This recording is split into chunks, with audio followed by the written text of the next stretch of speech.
Kamusta? This is your guru, Kairo.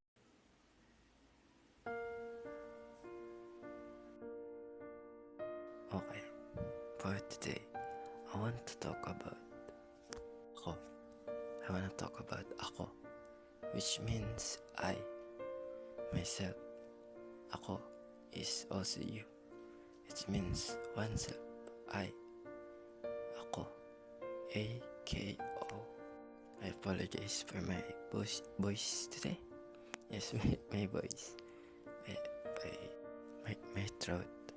My throat actually, it hurts a little. Yeah, it hurts a little. I don't know why. Maybe I've eaten something. Well, that's that. Let's go back to the topic.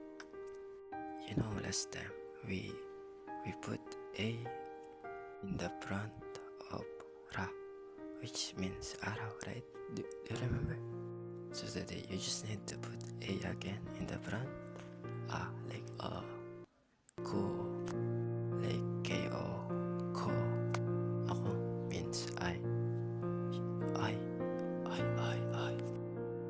Alright, here's an example on how you can say it. Sure, you all know the word Korea.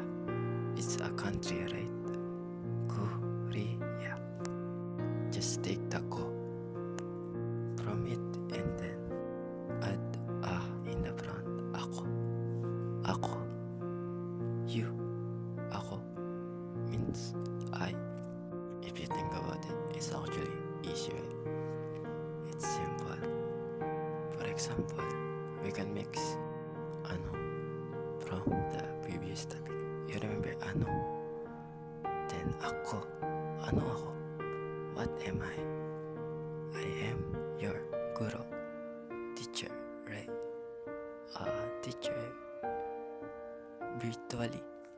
Actually, not virtually, but I'm a voiceover instructor in a podcast right now. I'm just beginning though. You're enjoy with me, so congratulations. Because you're someone that is willing to learn, and I really think that's a great thing. Yeah, that's all for today. Ako is I. Bye-bye. Yeah, bye-bye. Right now my throat's kinda hurt, so good night or good morning. Have a great day today again. And good